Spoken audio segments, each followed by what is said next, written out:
Ladies and gentlemen, boys and girls, non-binary, distinguished guests, welcome to Ridiculous, the Life of a Clown. All right, Okay. welcome to Ridiculous Pandemic Edition. Speaking with Jeni Johnson. Jeni, can you tell everyone who you are and what you do? Sure. I'm Jenny, and I know Abraham from our clown days. And I'm in transition right now. I just finished up my last day at work yesterday as the center director for Antioch and Delta First 5 centers, and on Monday. Abraham, you don't even know this is going to. I'm moving. So on Sunday, I'm moving to Washington State to be closer to my dad. And I started a job up there on Monday as an executive director for Vashon Youth and Family Services. Executive director for Vashon Youth and Family Services. So it's kind of it's an organization that is sort of comprised of many of the different things I've done over the years, but all under one umbrella. So it'll be exciting and familiar, and also very, very different. Moving, but I will be close to my dad, and that's the whole. He's you've heard me talk about my dad over the years. He's had dementia for quite a while, and he lives in an assisted living facility in King County, not too far from the Kirkland facility that was hit so hard at the start of all this. He's been on total lockdown, so I will be having conversations with him from his window, and until I get to actually see him in person. So I kind of right now I'm just sort of like, it's all surreal, and I'm exhausted, and I'm excited, and I can't sleep. That's so crazy and amazing. How long is this? It's so crazy. Yeah. I have kind of wished that I could be closer to him, but with no real plan forever.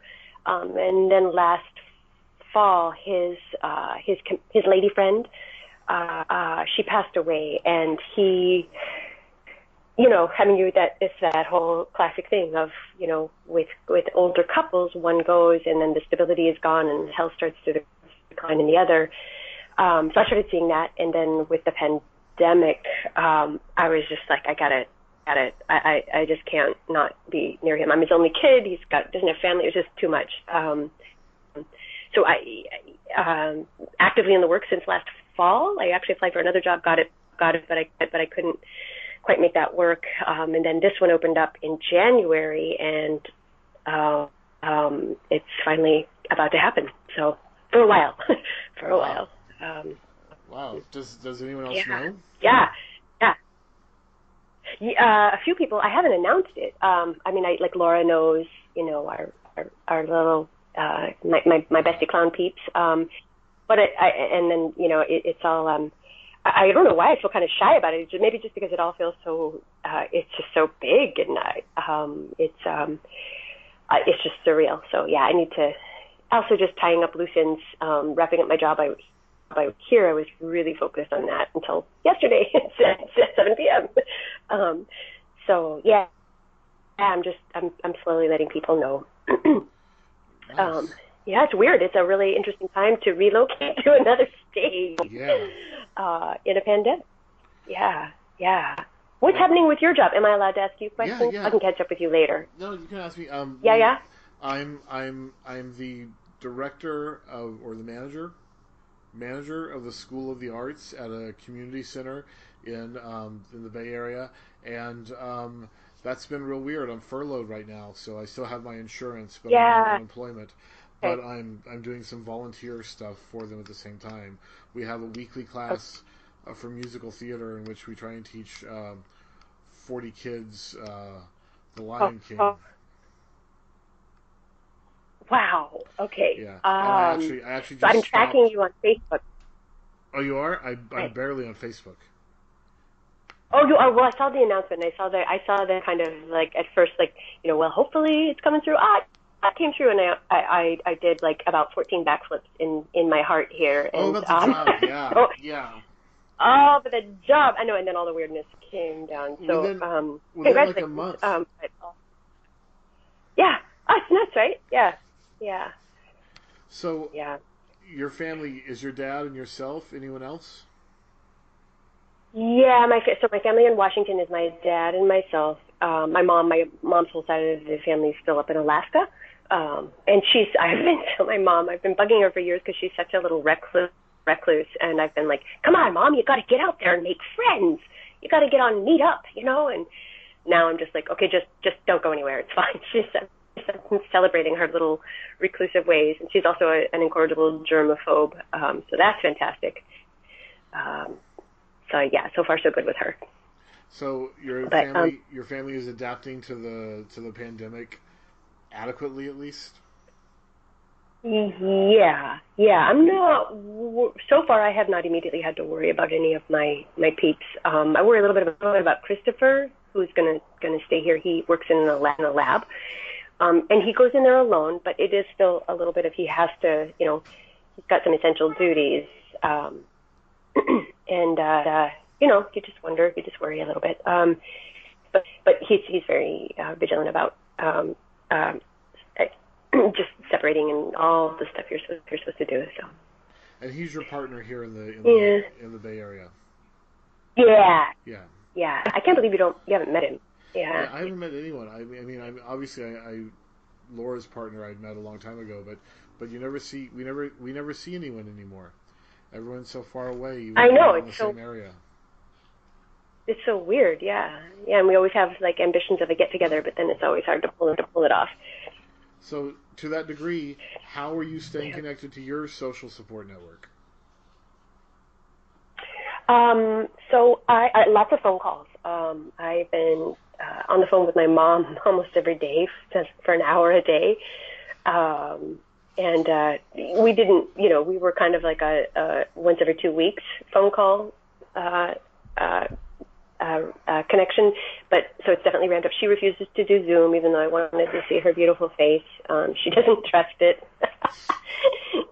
And then with other friends, more phone calls, just lots of phone calls, lots of texting, and then even some Facebook stuff. I've been actually. So this is it's my first day not since it happened, and I've been kind of, for better or for worse, employed. Very, very, very grateful for that. But we've been working really hard to shift all programming from our Family Resource Center onto social media platforms. So that was super time consuming, and I kind of appreciated having that sort of panicked, not panicked, but like very very focused work with a sense of urgency. That felt, I think it gave me an outlet for dealing with just the unstructured time, but also just the anxiety of it all. So, you're a clown. You've been a clown for decades. How do you stay connected to your clown right now and your performance persona? How does that come out in what's going on right now, and where does your performance energy and impulse go? Yeah. It's so funny because in my shift professionally, Abraham, it's actually my clown comes out all the time. So I've been a boss of a staff of about 8 to 9 for the last couple of years. For the last couple of years, I have had a staff who they know I'm a clown, and it kind of slipped out. It was the whole Clownsville thing. I try to act like a boss lady for as long as I can, which is not very long. And part of me in the bigger picture, Abraham, like if I'm sitting with you and I'm chatting and it's a thing to celebrate. But in the moment when I'm at work and I just absolutely can't resist, I just cannot resist an offer that has maybe inadvertently been thrown my way, it's actually a concern. Like I have to kind of meditate and try not to be a clown. But it's been very sweet with my team because they know this about me and they celebrate it, and they are also very clown-y, and we have had this sort of little dual dual dual relationship where we can flip into professional mode, and then we can also just be very, very silly. So that has been a nice outlet, a nice like safety valve. And then I also work with kids. I have been able to work with kids, so there's lots of opportunity to be silly there. But I don't have like I don't at this time, and I know I do feel like a longing for it and some grief around it. I don't have like a grown-up project going on, and that's hard. But I can't, I don't have the luxury right now, I think, just like psychic space-wise, to be too sad about it, because I can't. It's like I have to just accept that it can't happen right now. Yeah. I can't make it happen right now. So I think I'm probably going to be teaching clown to summer camp kids as part of the the community center programming over the summer, which is nice. But with my situation, being a clown was part of my background in clown was part of why they hired me, and I don't feel super comfortable being a clown in the business environment. Yeah. You know? But being with my partner and living together, my clown comes out all the time now, and that's way more comfortable just being who I am around her. Yeah. So that's nice to be able to get it out. Yeah, you have to get it out, I think, otherwise it can come out in inopportune moments. And it's true, it's very hard to switch, right? I feel like we as clowns can do that pretty comfortably because we understand these spaces in life. When we work at circus together, we can like go nuts and then we can get down to business. It's very rare to find that, I think, in the non-clown world. So you just have to be careful. And that's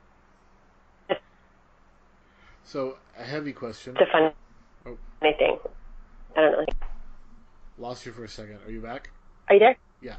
I'm back. Are you back? Okay, yep. Okay. We're both here. Yeah, yes. Yes. So here's a heavy question. Oh boy. Okay. So we're all kind of brushing up on the edge of our own mortality right now with the stuff that's going on. How are you relating to your own mortality in reflection of the state of the world? Yeah. I feel like because I'm almost 50. I don't think I've ever said that out loud, but it's kind of shocking to me. Anyway. Me as well. And so it's crazy, right? So I have been, and I think because of what I've been through with my dad, and then having gone through some other stuff in life, I have had glimpses of this, and I have done some of this work. Not that you can ever not that it's like a little tidy project, but I have felt, but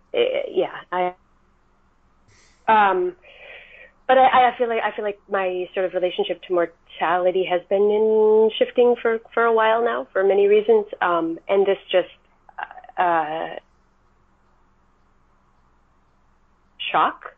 It just feels like a deepening, and I guess how have I been? I am doing all those things that we've been meaning to do, or we were supposed to do for years. The mindfulness, the kind of sense of, embracing impermanence.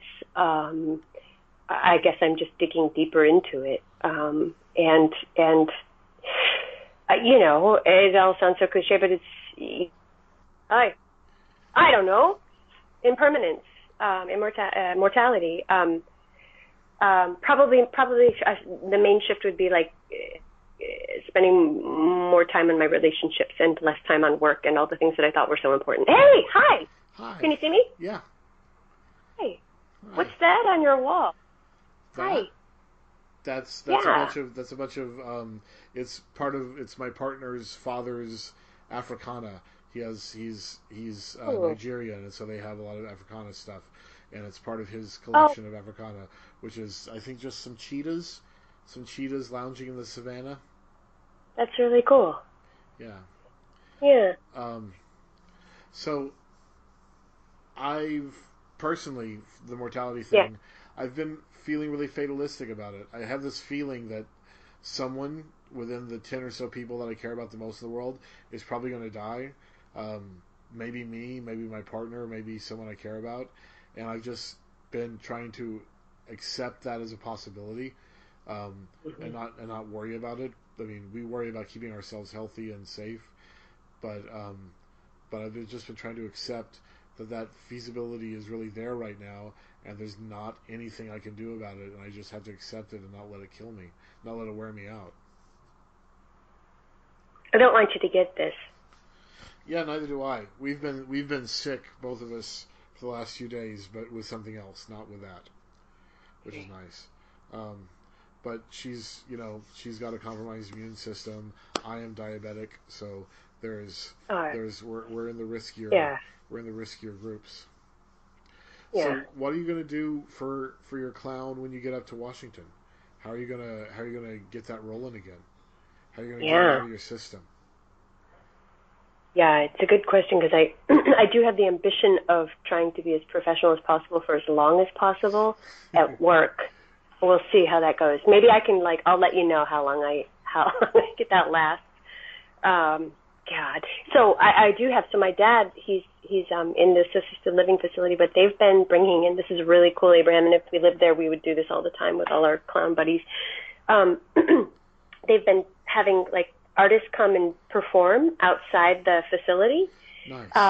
Yeah. So UMO, the physical theater troupe. They've been around forever. They live on this island, so they've been coming and doing little performances. Dancers have been coming, and I don't want to do it alone, but I might, unless I can find somebody on the island. I wish I had somebody to just go and do a frickin' pie in the face every day right in front of my dad's window, because he loves slapstick. It just slays him, and it still works with him in his. So Yeah, that sounds amazing. That sounds. I don't know what. I'll try to entertain. Yeah. That sounds amazing. Now you're back. I'm back. Are you back? Yeah, I'm back. Yeah, it's not the best. It's not the best radio that we're making here today.